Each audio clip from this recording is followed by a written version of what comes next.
how can we keep our dairy sustainable in a long run.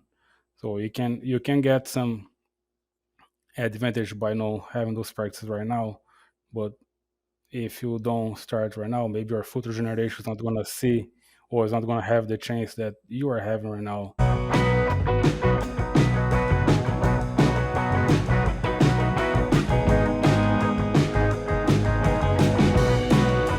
Good afternoon, and welcome to the Dairy Podcast Show. This is Mark Thomas from Dairy Health, and this afternoon we're connecting with Cainan Florentino from the University of Minnesota. Good afternoon, Cainan. How are you? Good afternoon, Mark. Thanks for having me. I'm Oh, good. you're How about welcome. you? Very well, thanks. Just got back from 2 weeks working with clients in China. First trip there since November 2019, so it was good to see some clients from the past and current clients and meet some new folks too. So looking looking forward to the holidays here back in North America. Yeah, well, that's good that you have a good and safe travels and you are back to spend the holidays with your family. So we had a few minutes to catch up before this recording. Uh, Actually, interestingly, we collaborate with University of Minnesota, Kainan's advisor, Luciano Cachetta. And with that, we collaborate directly with Kainan and some of the uh, collaborative research projects we have. So a great opportunity to visit about some of those projects and even the things that you're doing outside of those collaborations.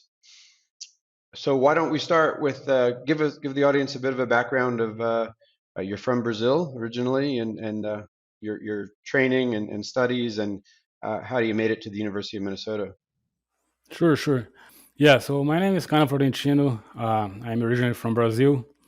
I had my DVM training in the Londrina State University in Brazil. I came to University of Minnesota in 2019 under the supervision of Dr. Luciano Caixeta. And since then, we have been working numerous different projects, always around transition period and how can we make this transition and this period in the dairy cow better for our animals. Adiseo, a global leader in nutritional solutions and the provider of Smartamine N, the best-in-class rumen-protected methionine product for dairy producers who want to optimize milk production, capture more value from their components, and maintain their lifetime performance of their herds. For more product information and to calculate your return on investment when you balance your feed with amino acids, go to milkpay.com. Excellent. So, are you from a dairy background in Brazil? You have your DVM. So, did you work in Brazil as a veterinarian before coming to the U.S.? Yeah, well, curious not. I did work for a little bit in a slaughterhouse once I graduated. So I graduated in 2018, worked for a year in a slaughterhouse, with beef. Um, but I have not a dairy background. My family always we had beef and horse. But then when the opportunity came to work with Luciano and start um, new research and new uh,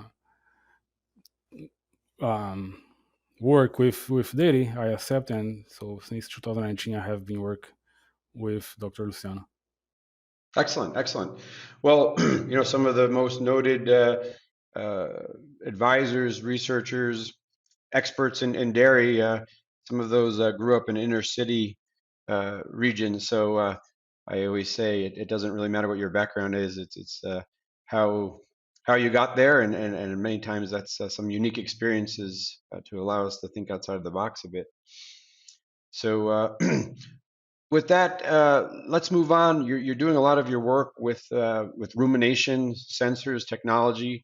Certainly, those are the buzzwords that lots of people are thinking about these days Mhm. as we look to use these technologies effectively. So, give us a bit of background of some of the projects you're working on now and some of the data you're gathering. Yeah. So we have been work with data, and assessing and analyzing how rumination during the first week postpartum, or how those cows, um, how their behavior in recovering the rumination after calving could play a role or could serve as an effect modifier between the association of ketosis and milk production. So we are assessing, and the aim is to see if by the rumination time, if our cow recover fast, she can react better for the high BHB levels that she might have in terms of milk production. Using milk production as our proxy for healthy measure. Excellent. And you also mentioned there the I would say a buzzword, but lots of discussion about BHB, ketosis, subclinical ketosis. What are some of your research projects showing in terms of there's even some question by some groups, is ketosis a disease? We know it's a process that's important for the fresh cow, the transition cow, but let's dig into that a little bit. Your thoughts and some of your comments on that.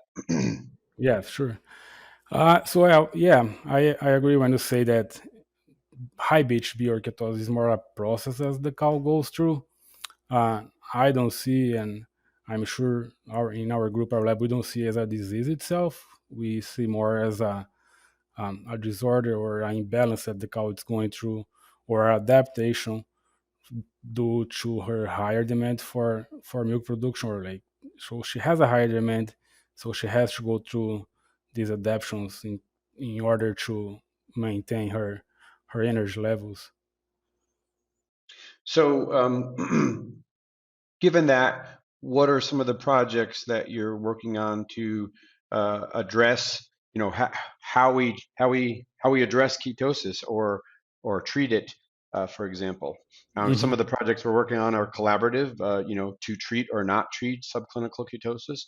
Some really interesting data coming from that. Uh, why don't we chat a little bit about that? Sure.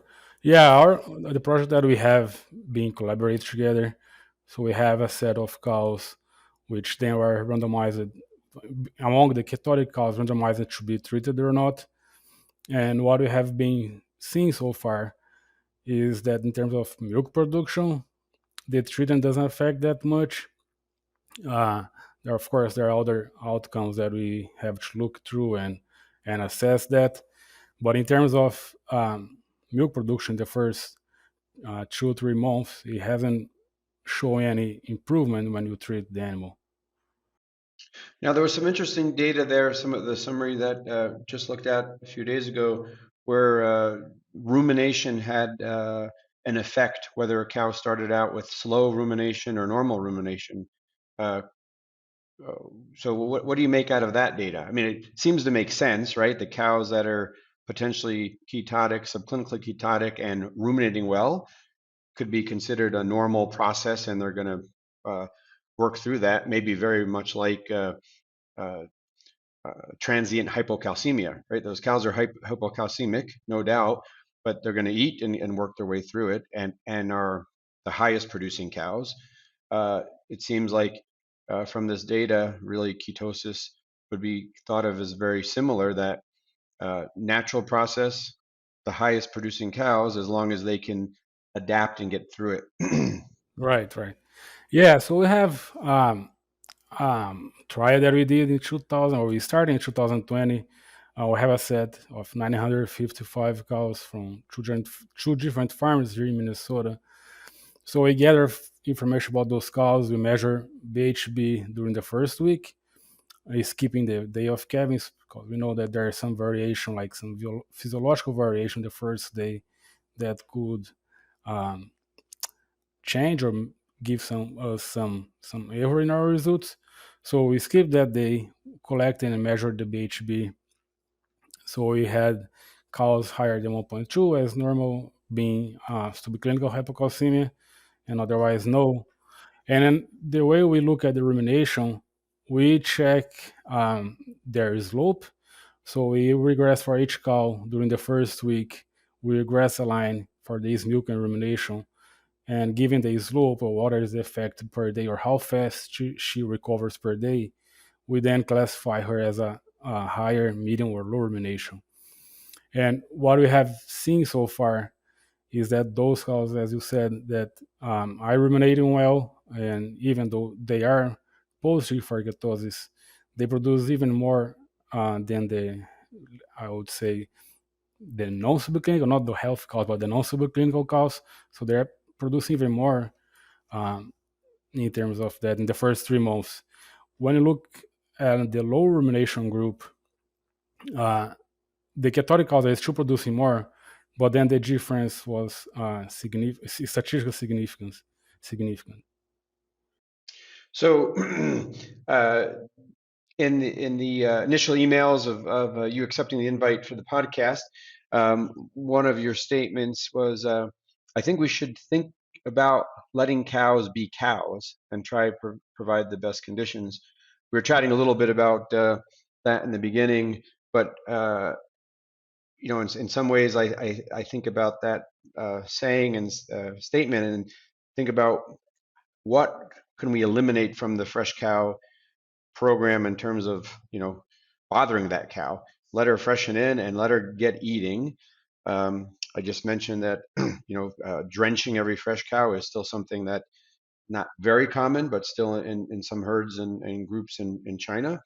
And again, like these type things that we do to cows that we think is good, but is actually bothering them. So any comments there? Yeah, yeah. My comment on that. Well, like sometimes we are over worry about, so we want to lock all the cows and check everyone for BHB, for example, or any other um, parameter that we might check.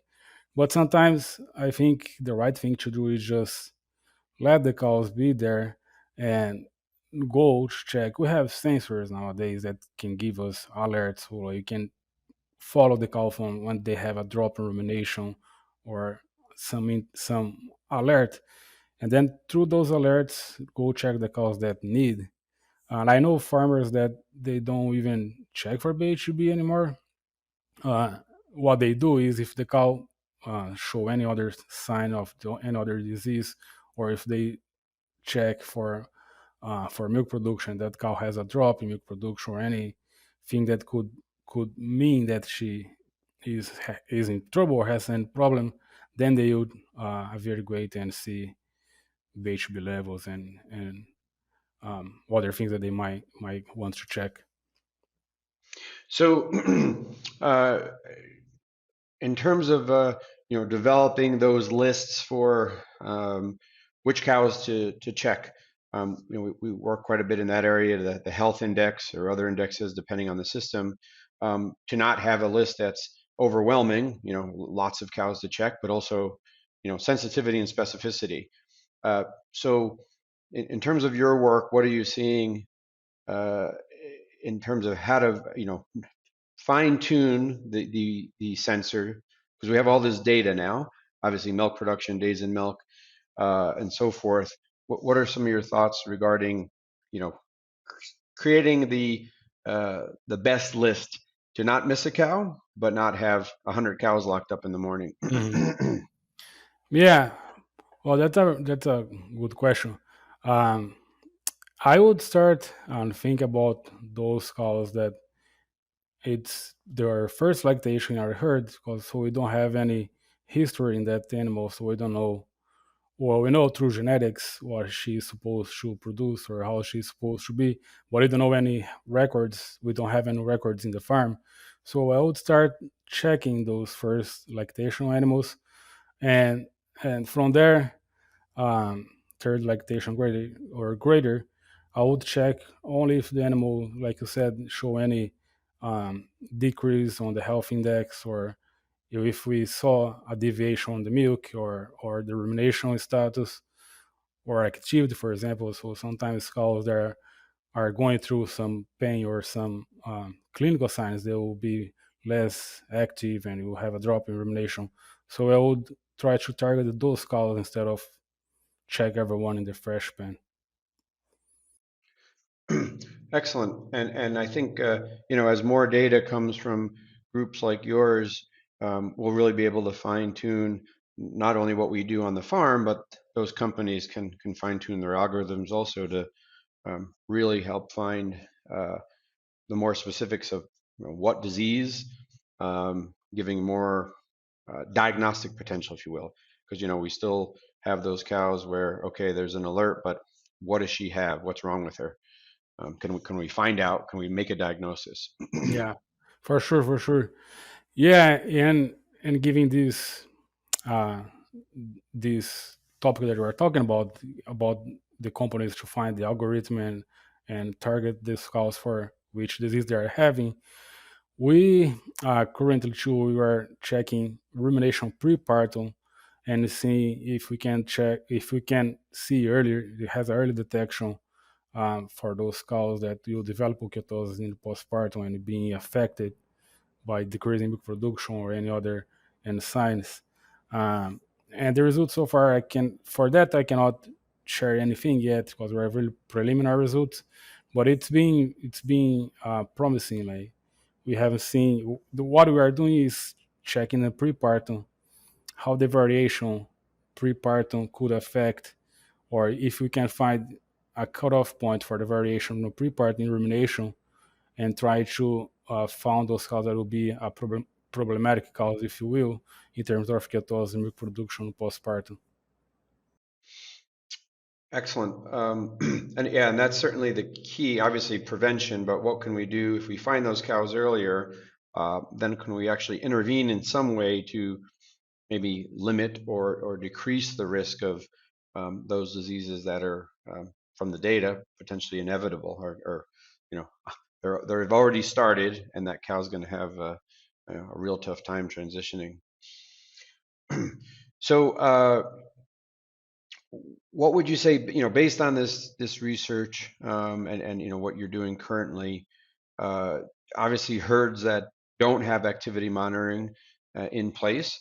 Uh, any idea of the as you work through this, and I know Luciano is actively thinking of this, the economic aspect of that. These systems aren't cheap. Herds that have good reproductive performance perhaps uh, aren't going to justify the system from a heat detection standpoint. Perhaps they can, but if reproduction is already very good, less of a value there. So, any considerations on the value that these systems can bring in detecting these diseases earlier? Sure. Yeah, for me there is value other. Of course, we when we talk about activity, the first thing that came to our mind as practitioners or as a veterinarian or even the uh, as a farmer is for the heat detection, but we have much more value in rumination and activity data that can be useful and can bring us an overall health because we are dealing with a population health. We're not dealing like for one cow. Of course, it's used for one animal to check outlier in terms of disease, but we're dealing with the whole farm. So I think rumination activity can give us some insights about what's going on with our animals. And I'm sure from there are other colleagues working with rumination activity data too. So I'm sure uh, the value you will come with time and you'll pay back.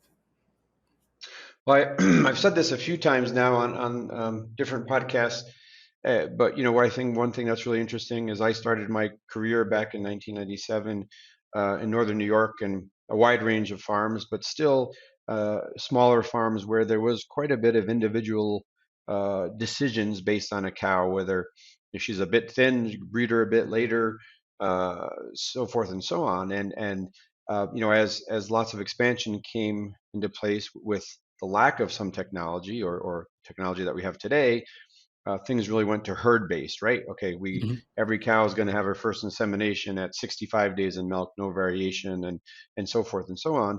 And I think what's really cool in a way is that now with this individualized data, we're kind of going back to the ability, very formalized.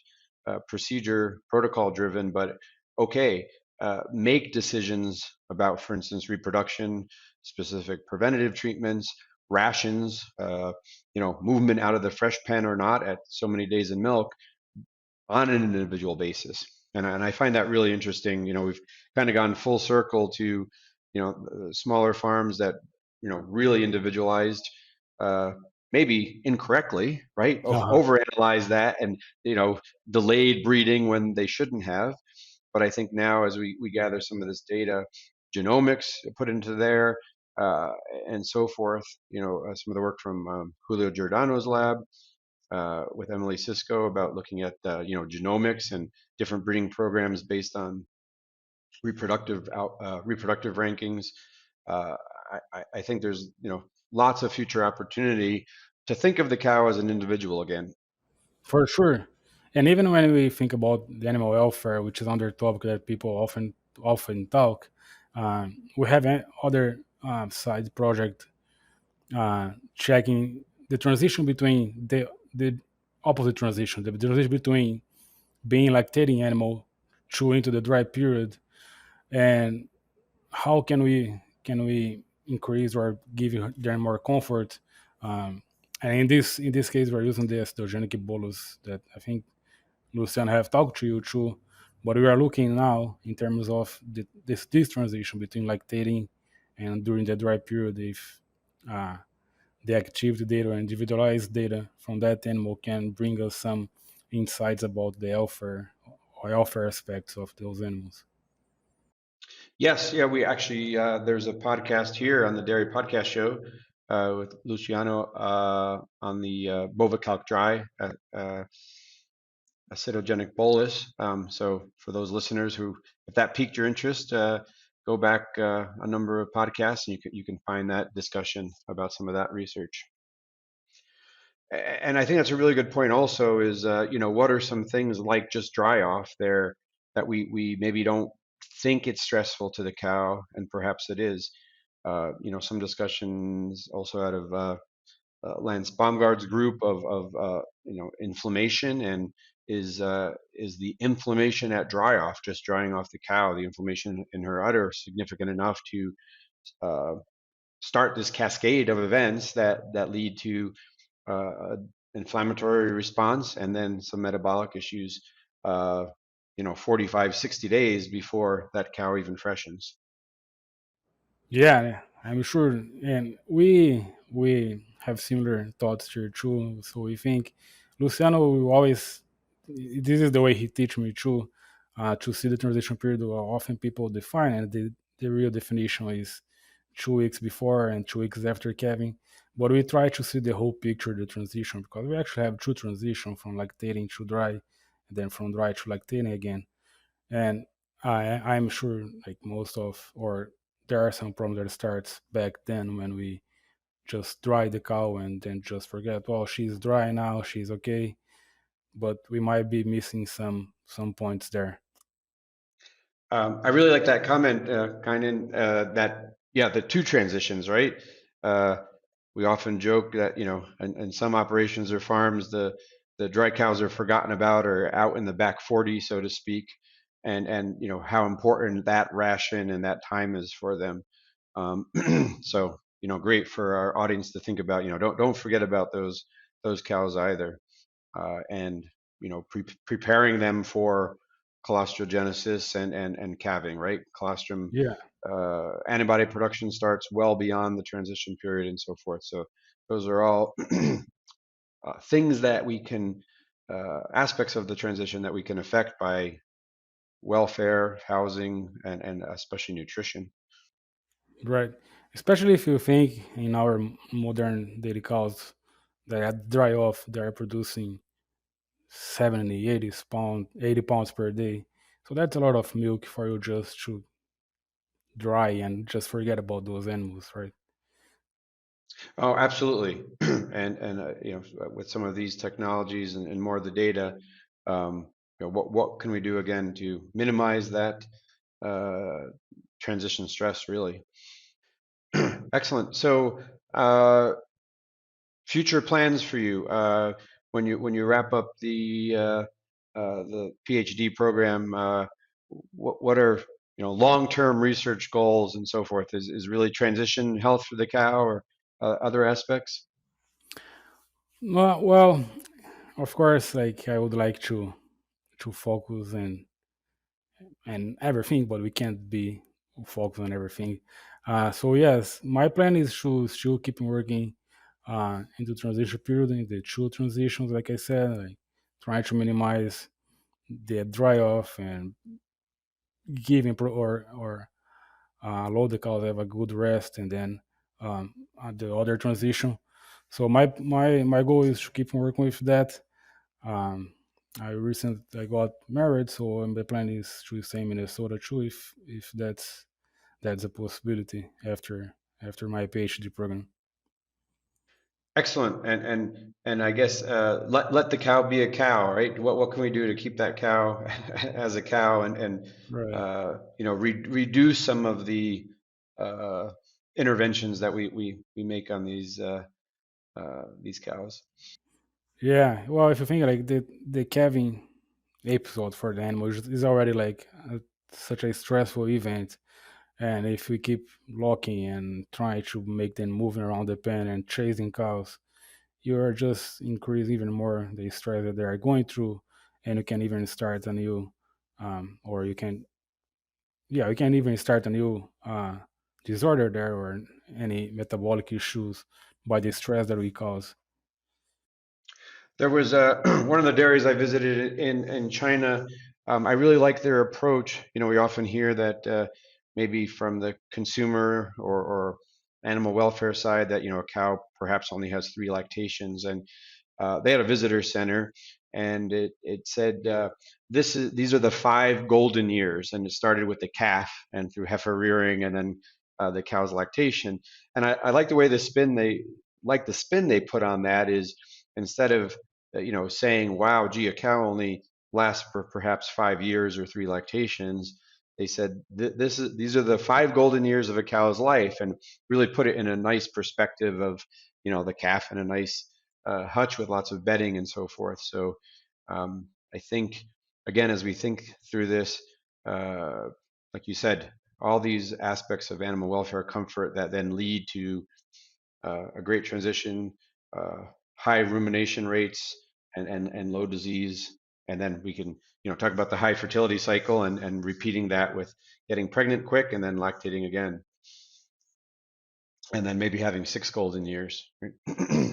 Oh, that's the goal. Yeah, I was reading. I don't remember now from who, but an article talking about lactation rages in animal, and basically they were defending the aspect that we should also focus in the long term and how many lactations, or how can we improve the number of lactations, the average lactations, number of lactations for our animals too. Yeah, no, the Discover conference, obviously really focused on that. So, for those who are interested more in that discussion, some controversy there too, or debate between the economics of longer versus shorter lactations, but some really good presentations and food for thought as we think through those aspects. It's time for our famous three. Our Yeast 40 is a natural biotechnology from ICC designed to boost the health and productivity of animals under challenging production systems. Our Yeast 40 performance is supported by an unique processing technology that results in a pure product containing high levels of beta-glucans, MOS, and yeast metabolites. These factors, combined, promote the ruminal and intestinal modulation, helping the animals to reach their full potential. So, Kainan, I guess as we wrap up here, the three famous questions on the Dairy Podcast Show. But what's a reference that for you, a go-to in terms of dairy? That could be popular press or something more of a publication or text, website. What are some of the resources that you think would be valuable to the listeners to dig into? Well, me personally, I always go to Journal of Dairy Science as my first go-to. Um, and yeah, and I try read my wife's family. They do have the Daily Star Journal newspaper too, so that also always have a good point and good discussion too. So those are my two go to for in terms of dairy. Okay. So a mix of more of the research and professional publication, and then some of the lay publication to I think that's really important to, what are our producers seeing? What are they reading? And maybe help filter through some of that. Is it actually accurate, right? Because there's plenty Right. of stuff out there you need to filter. And there has been many times that we have one idea for about anything, something in the research um, aspect, but when we go talk to farmers, the history is different or change. And especially with Luciano, a lot of our research questions start with the farmer. So we try to always keep this mix in the research side of the things, and also seeing what is they actually paying from the farmers or what they really need from us.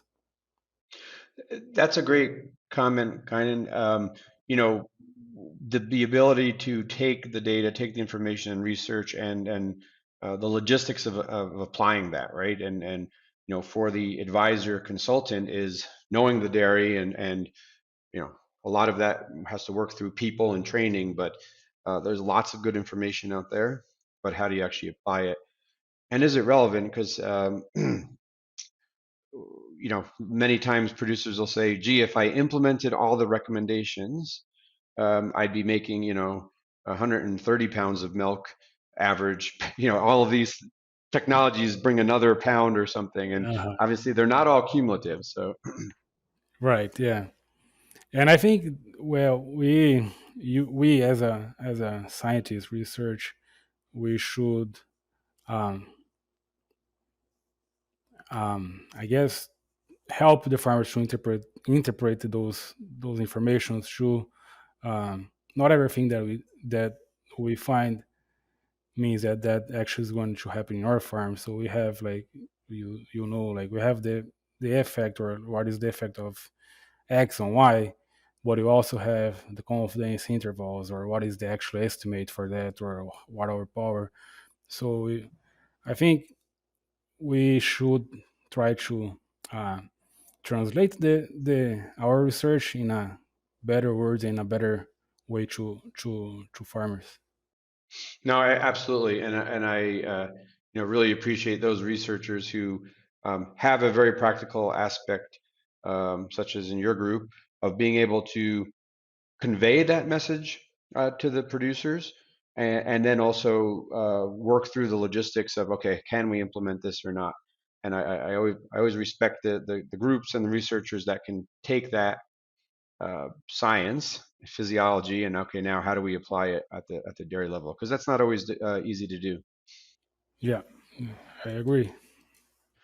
Um, so you mentioned you just recently married, so maybe not lots of time for non-dairy related reading and so forth, but and anything recently, a documentary, book, or anything you'd recommend to the listeners? Well, I haven't reading that much other than dairy papers. I'm prepared for my preliminary exam, so I have been studying more. But in the no dairy aspect, I have been watch Heartland. I like just because of the farm scenario and that happens in the farm. So yeah, that's what I have been doing when I'm not working on war or reading paper. Is just watching Heartland. No, excellent, excellent. And then, kind of from your experience with your graduate work, working with producers, um, what do you think separates apart the progressive producer that's going to maintain their place in the industry for years to come?